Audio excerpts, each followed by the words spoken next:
মাদকের থাবা যে কত ভয়ানক হতে পারে তা কিন্তু আমাদের অজানা নয়।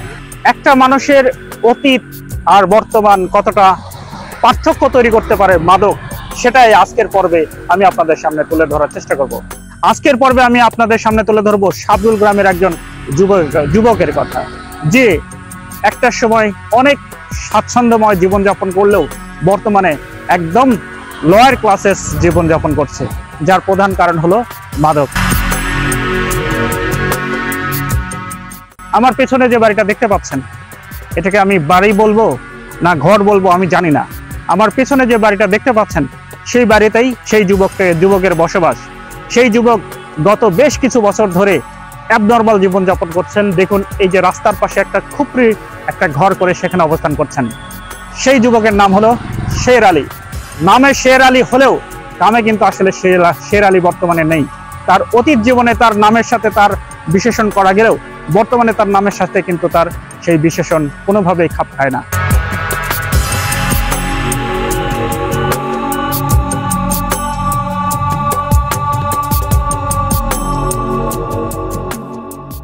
এই শের আলী কিন্তু আগে এরকম ছিল না। আগে সে স্বাভাবিক জীবনযাপন করেছে, তার সংসার ছিল, তার ওয়াইফ ছিল, তার বাচ্চা কাচ্চা ছিল। কিন্তু সেই শের আলী তার সেই স্বাভাবিক জীবনযাপন বাদ দিয়ে এখন যে কাজটা করছেন, সেই কাজটা দেখলেও আপনাদেরও চোখ কপালে উঠে যাবে।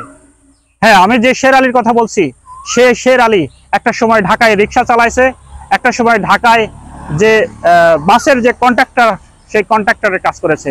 কিন্তু বর্তমানে সেই শের আলী এখন যে কাজটা করছে সেটা হলো মানুষের যে টয়লেট, সেই টয়লেট পরিষ্কার করছে। সুতরাং বুঝতেই পারছেন যে মাদকের থাবা যে একটা মানুষের জীবনে কতটা ভয়ঙ্কর রূপে ধারণ করতে পারে, এই শের আলীকে না দেখলে কিন্তু সেটা বোঝা অত্যন্ত কষ্টকর ব্যাপার হয়ে দাঁড়াতো।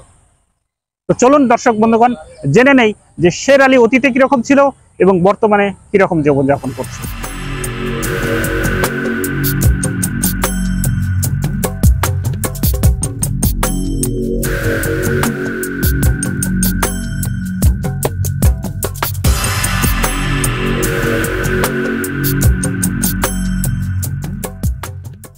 দর্শক বন্ধুগণ, শের আলীর জন্ম বগুড়া জেলার শাহজাহানপুর উপজেলার সাবরুল বাঘিনাপাড়াতে।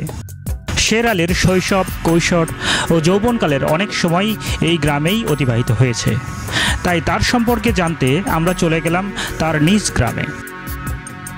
ভেবেছিলাম তার মা অথবা বাবা, তাদের সাথে কথা বলবো। তবে সেখানে গিয়ে জানতে পারলাম তার মা বাবা অনেক আগেই গত হয়েছেন, তবে তার দুই ভাই এখনও জীবিত আছেন। তাই ভাবলাম তাদের সাথেই কথা বলবো।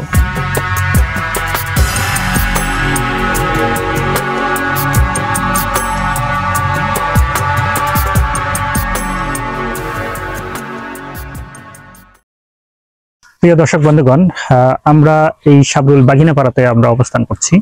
আর এই বাঘিনাপাড়াতেই কিন্তু শের আলীর তার জন্ম এবং সেই বাঘিনাপাড়াতেই তার শৈশব থেকে যৌবন পর্যন্ত এখানেই তার বেড়ে ওঠা।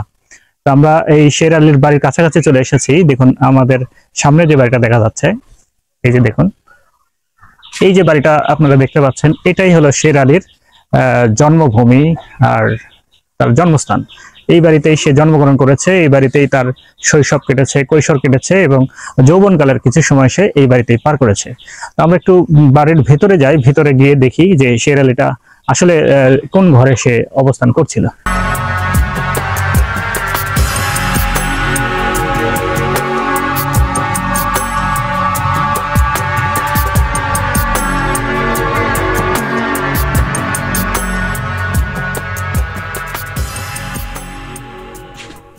এটাই হলো শের আলীর বাড়ি। দেখুন, এই যে এই বাড়িতে বর্তমানে তার শের আলীর যে মেজ ভাই যিনি আছেন, তিনি এই বাড়িতে বসবাস করেন।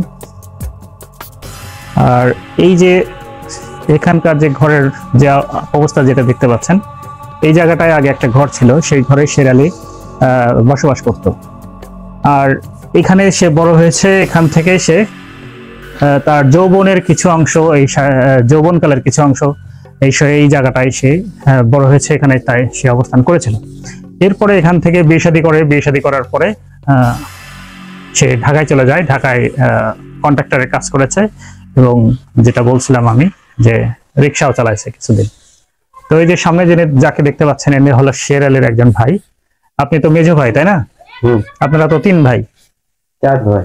4 ভাই আপনারা। 4 ভাইয়ের এটা হলো মেজো ভাই। তো উনি হলেন মানে ঢাকায় যখন অবস্থান করছিলেন সেই সময় তিনিও ঢাকায় ছিলেন। ঢাকায় তিনি শের আলীকে প্রথম রিসিভ করেন এবং তাকে গার্মেন্টসের চাকরিতে ঢুকে দেন। যখন সামনে পড়ে তখন তো ভাই, ছোট ভাই অনেক দয়াই লাগে। অনেক দিন আমি দোকানের সামনে ডুটি কিনা দিছি, দেয় না, খাবার খায় না। আবার অনেক সময় এসে কয় 50টা টাকা আছে দাও তো, আমি দিছি। পকেটে যখন টাকা ছিল তখন আমি দিয়ে দিছি। আর হাট খোলা ওখানে তো কাজ কাম করি আমি, তখন আমি টাকা পয়সাও দিছি, 100 টাকা, 150 টাকা, 50 টাকা, যখন যা আছে ওই লিয়ে গেছে। আমি এখন রুটি লেখা না, খাবো না। আবার রুটি কিনে দিলে লিয়া কুত্তক দেয়। এরকম পাগলামি করে। মনের ভিতরে অনেক খারাপ লাগে। খারাপ লাগলেও তারপরেও কি করে আর ভাই তো ভাইয়ের প্রতি, আর ভাইয়েরা বা বড় ভাইয়ের যা কর্তব্য সেগুলো কোনো পালন হয়নি। মনে করেন যে দুনিয়াটা খুব স্বার্থপর। স্বার্থ শুধু আমার মতো লোকেরাই চায় না, স্বার্থ চায় না, তাই শুধু খাই ছোট বড় সবাই মিলিত ভাবে বাঁচতে পারে, যে কয়দিন বাঁচতে। বুঝতে পারছেন? দর্শক বন্ধুগণ, শের আলী এই বাড়িতে বড় হলেও ছোটবেলা থেকেই সেই বাড়িতে বড় হয়েছে যদিও, আর তারপরেও এই বাড়িতে কিন্তু শের আলীর বর্তমানে কোনো জায়গা নেই। কারণ কি, শের আলী যখন প্রচন্ডভাবে যখন মাদকাসক্ত হয়ে পড়ে, শের আলী যখন প্রচন্ড মাদকাসক্ত হয়ে পড়ে, তখন কিন্তু শের আলী তার যে জায়গা জমি, তার ভাগের যে জায়গা জমি, সেই জায়গা জমি কিন্তু সম্পূর্ণ তার ভাইদের কাছে বিক্রি করে চলে গেছে। যার কারণে আমরা যেটা বলছিলাম যে মাদক মানুষের জীবনে যে কতটা ভয়াবহ এবং কতটা ক্ষতি করতে পারে, সেটা কিন্তু আরেকটা নজির আমি আপনাদের দেখালাম যে মাদকের নেশায় তার কিন্তু সমস্ত সম্পত্তি, ইভেন বাড়ি ঘর জায়গা জমি যা কিছু ছিল সবকিছু বিক্রি করে সেখান থেকে তার শ্বশুর বাড়িতে প্রথমে চলে যায়। শ্বশুর বাড়িতে কিছুদিন থাকার পরে তারপরে সে ঢাকায় শিফট করে। শের আলীকে আমি ঢাকা শহরে দেখছিলাম 1996 সালে। দেখার পর তখন ওই রিক্সা টিক্সা চালাচ্ছিল। ওই রিক্সা টিক্সা চালান, তখন দেখলাম যে আজে বাজে ছেলের সাথে ঘোরাফেরা করে, মদ গাঁজা খায়। তারপর থেকে ওই বাসের কন্ট্রাক্টার এরপরে আমি সেমন বহুত কিছু করছে। করার পরে ওই যে নেশা পানি করার পরে সে আস্তে আস্তে ধীরে ধীরে অচল পথে চলে যায়। যাওয়ার পরে তখন ওই দেশে আসে। দেশে আসার পরে এখন তারপর কি হলো আর কইতে পারি না। শরীর আগে ভালো চ্যাংরা ভালো ছিল, বাপে বিয়ে করা ছিল, একটা দুটো বিয়ে করার পর সে বউ কি জানি কাজে গন্ডগোল যেটাই হোক হয়ে বউ বা চলে গেছে। যা কিছু আসলো সেগুলো বেঁচে ফিরে হয়ে এখন যায় রাস্তার থাকে। তো শের আলী কি ছোটবেলা থেকে এরকম ছিল? না, ছোটবেলা ভালো ছিল, বিয়ে করার পর থেকে। ছোটবেলা সে কি করতো? ছোটবেলা বাপের তখন কাজ কাম করতেছিল। আচ্ছা, করার পর বিয়ে শাদী করার পর একটা বাচ্চাও হয়েছিল। সে হওয়ার পর সে আর থাকলো না, না থেকে বউ চলে গেল। উইও ফিরে হয়ে চলে গেল, যায় এখন টয়লেট সাফ করে।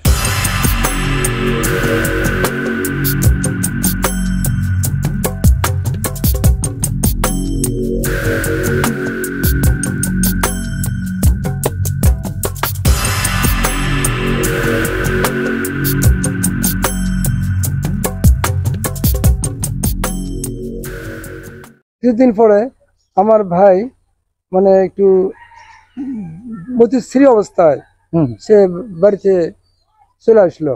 আচ্ছা, তখন আমরা তার সাথে কথা বলে দেখছি যে স্বাভাবিক আগেকার মতো আর নাই। আচ্ছা, সে যেন তাকে যেন কি খাওয়াচ্ছে বা কি করছে, কিবা কোনো ভীতি সন্ত্রাস সৃষ্টি করেছে তার ভেতরে, যার জন্য সে তার স্বাভাবিক অবস্থায় সে আর নাই। যে সে ওখানে ঢাকার বুকে শের আলী পালোয়ান ছিল নামে অভিহিত করেছে তারা। তো ওদের যে একটা গ্রুপ ছিল, এই গ্রুপের ছেলেরা কিছু তার, এটা কিন্তু আমার অভিজ্ঞতায় বলতেছি, তার বইয়ের সাথে হয়তো কোনো অসঙ্গত কার্যকলাপ করার কারণে তার বউকে সে শাসন করে, তখন তারা পাল্টা তাকে আক্রমণ করতে এমন ধরে নিয়ে যায়, তাকে জব করার জন্য মানে ষড়যন্ত্র করছে, জব করতে নিছে। তখন কেউ দরদ করে বসে আমাদের সাথে দীর্ঘদিন থাকতে পারে, থাক মারিস না, অতএব শপথ প্রতিজ্ঞা করবই যাতে আমাদের এখানে আর না থাকে। আচ্ছা আচ্ছা। তো বাড়িতে যখন আসলো অ্যাবনর্মাল যখন দেখলেন, তখন আপনারা তার চিকিৎসা করছিলেন? আমরা তার নর্মাল কিছু চিকিৎসা করছি, সে ভালো হয় না। এবং আমরা তো তখন মনে করছি যে হয়তো এমনি এই ধরনের সে করতেছে নাকি। তো তাকে আমরা শাসন করি, তুমি এগুলি ঘৃণিত কাজকাম জঘন্য কাজকাম করো কেন। আমার বড় ছেলে সুলতান, সে তাকে এইগুলো অবস্থা থেকে একদিন দারুণভাবে প্রহার করেছিল। আচ্ছা। যার জন্য আমার আম্মা তখন বেঁচে ছিল, আমার আম্মা মানে তার আম্মা, তখন আমার খুব কান্দে ক্রন্দন করতে। আমি আমার ছেলে বললাম, তুমি শাসন করা লাগবে কেন, মা বাচ্চা তুমি তো ওর তো সেন্স নেই, পাগল হয়ে গেছে, যা পারে তাই করুক। সে যাই হোক, আস্তে আস্তে সে আরো বেশি হয়ে গেছে, বাড়ি ঘর সব বিক্রি করে গেছে, ভালো থাকতে সুস্থ থাকতে ভালো করছে। আচ্ছা। সে এই পর্যন্তই আমার জানা।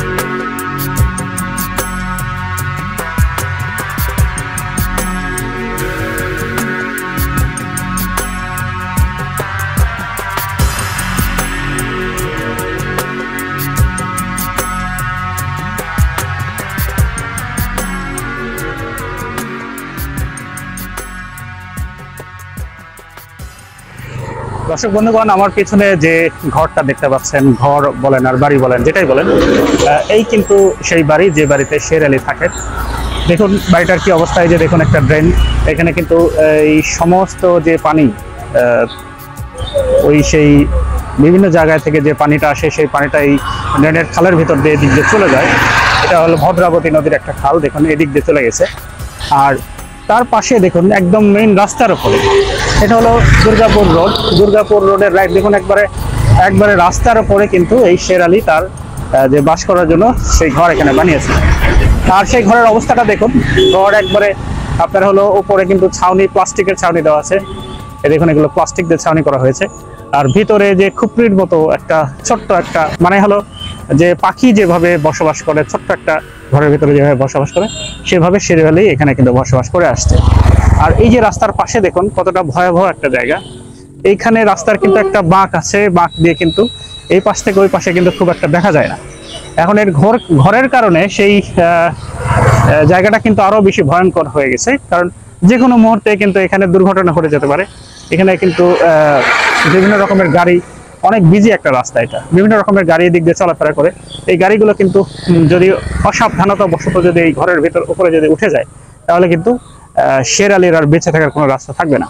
আর তাছাড়া যেভাবে যে কাঠামো দিয়ে ঘরটা তৈরি করা হয়েছে, এটা এর আগে যেহেতু আমাদের পাশে আমাদের নার্সারি আছে, আমরা জানি এর আগে এই ঘরটা কিন্তু একবার ধসে পড়েছিল। এদিক দিয়ে যেহেতু প্রচুর স্রোত যায়, যেহেতু একটা খাল, এই স্রোতের টানে কিন্তু এই পুরো বাড়িটা একবার এখানে ধসে পড়েছিল। তখন আমরা ভেবেছিলাম যে শের আলী যদি এর ভিতরে থাকে তাহলে তো তাকে আর আস্ত রাখা যাবে না। পরে দেখি যাই হোক, শের আলী তখন এর ভিতরে ছিল না। আমরা একটু বাড়ির পশ্চিম সাইডটা আপনাদের একটু দেখাই, আসুন।